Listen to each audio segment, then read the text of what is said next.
Shalom saudara yang dikasihi Tuhan Tuhan. Salam damai sejahtera buat kita semuanya. Sebelum kita memulai renungan pada pagi hari ini, marilah kita berdoa. Allah Bapa yang menetap di kerajaan surga, Allah yang Maha Kuasa, Allah yang kami kenal di dalam nama Tuhan Yesus. Terima kasih Bapa atas segala anugerah-Mu, atas perlindungan dari semalam kami boleh istirahat dan kembali pada pagi hari ini.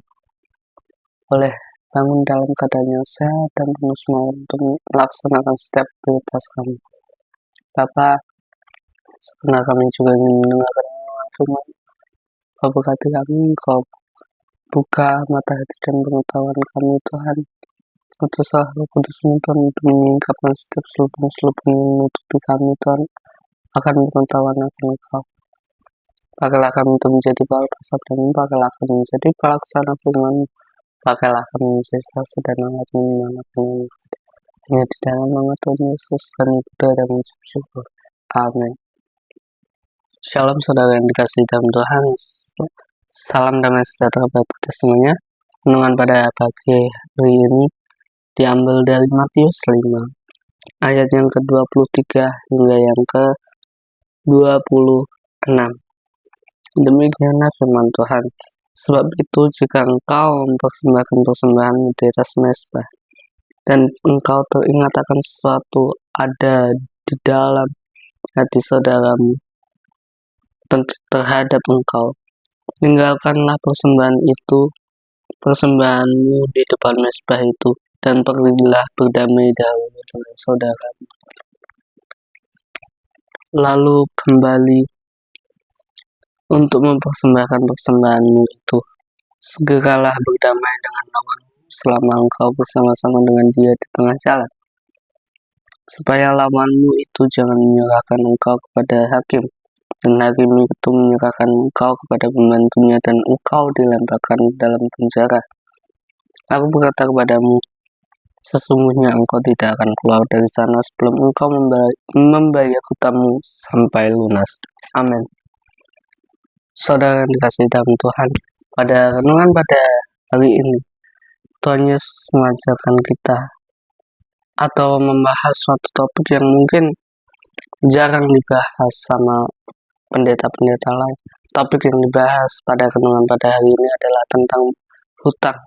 Apa itu hutang? Hutang adalah suatu pinjaman atau bisa berupa uang yang kita pinjam dari orang lain, dari lembaga lain untuk membayarkan kebutuhan kita secara sementara, dan hutang itu berbunga. Jadi ketika kita mengembalikannya, kita juga harus membayar harga tambahan setelah kita meminjam hutang itu. Nah, di dalam renungan pada hari ini, Tuhan Yesus berbicara tentang persembahan dan juga isi hati. Apa yang dimaksudkan dari dua hal tersebut? Dari persembahan, kita bisa baca di ayat 23, sebab itu jika engkau mempersembahkan persembahanmu di atas mezbah dan engkau teringat akan sesuatu yang ada di dalam hati saudaramu terhadap engkau. Ini artinya ketika kita hendak memuji Tuhan, hendak ke gereja, hendak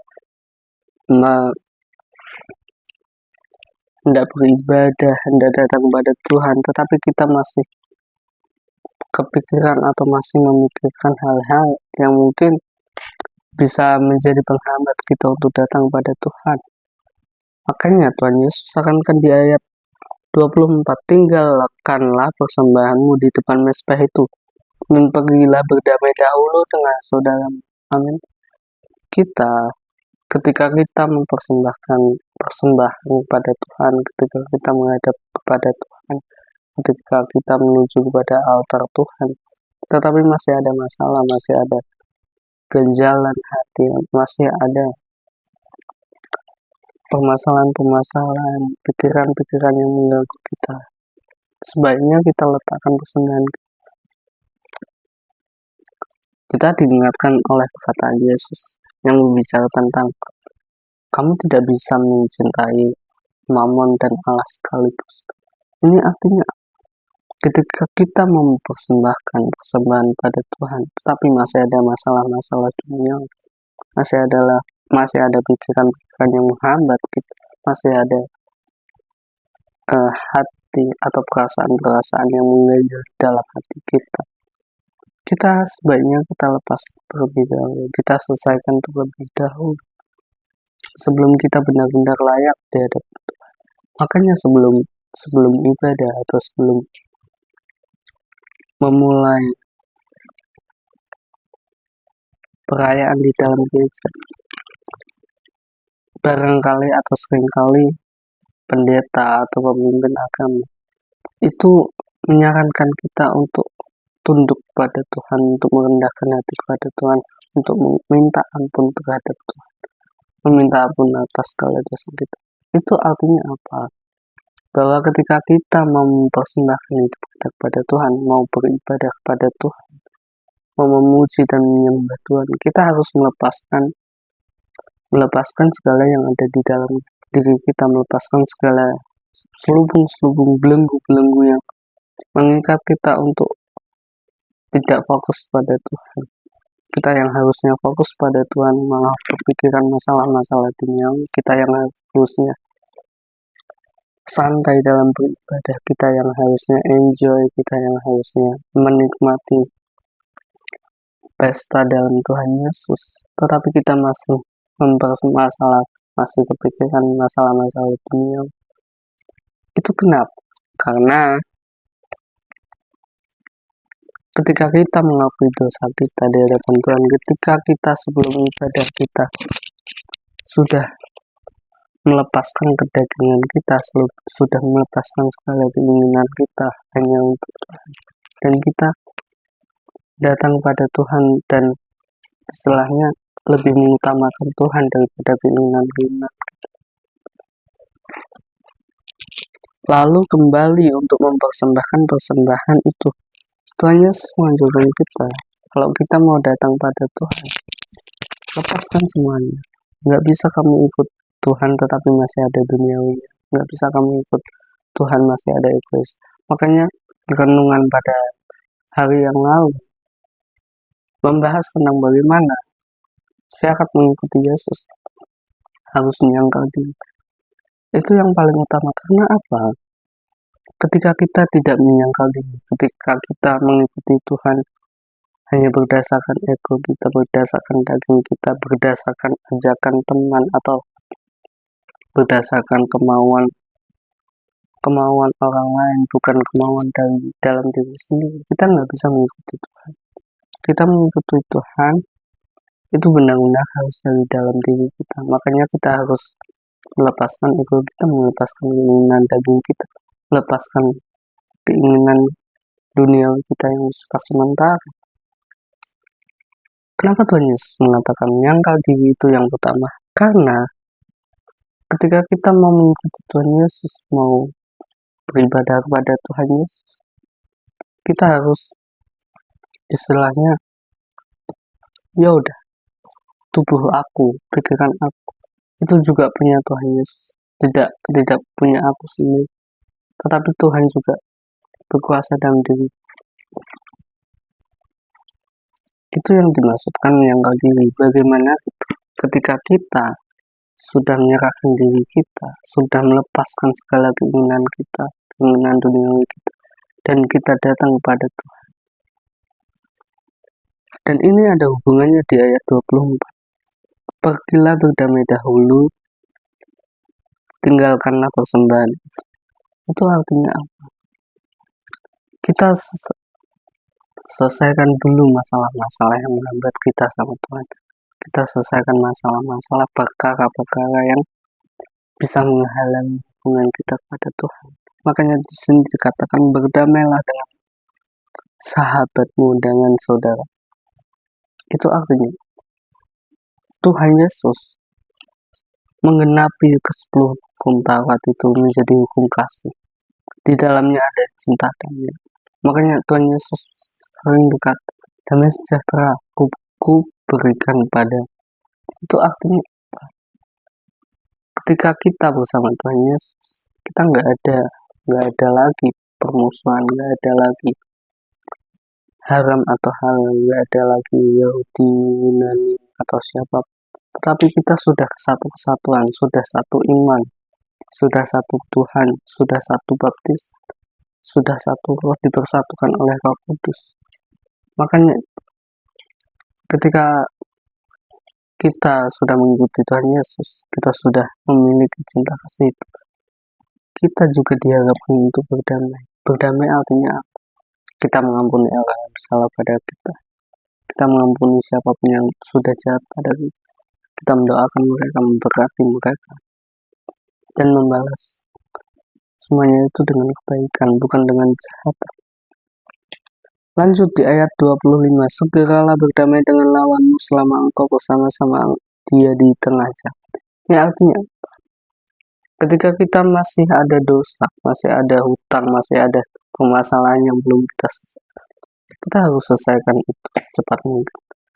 Secepat mungkin bukan berarti kita harus asal-asalan menyelesaikan, tetapi bagaimana ketika kita punya masalah yang belum diselesaikan, tetapi kita malah langsung, ketika kita punya masalah yang belum diselesaikan, tetapi kita justru seenaknya sendiri dan malah mengabaikan masalah itu akan berdampak dalam kehidupan selanjutnya.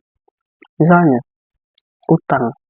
utang yang dari hutang yang kecil kemudian kecil, kalau dibiarkan itu akan menjadi hutang yang besar. Dan ketika kita membiarkan hutang itu dan hutang itu menjadi besar, kita susah membayarnya, dan kita tidak bisa membayar, maka yang ada kita dipenjara, kita diberi sanksi sama pemerintah. Sama halnya dengan ayat Alkitab pada hari ini. Ketika kita punya permasalahan, ketika kita punya hutang, punya permasalahan hati yang belum terselesaikan, selesaikan terlebih dahulu dengan damai, dengan cinta kasih. Amin. Supaya lawan itu jangan menyerahkan engkau kepada hakim, dan hakim itu menyerahkan engkau kepada pembantu.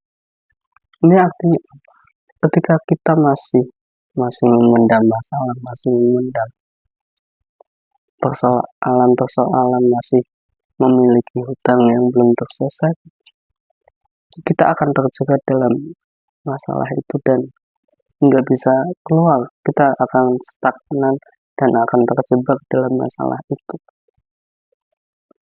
Di sini dikatakan, dan engkau akan dilemparkan ke dalam penjara. Sesungguhnya engkau tidak akan keluar sebelum engkau membayar hutangmu sampai tuntas.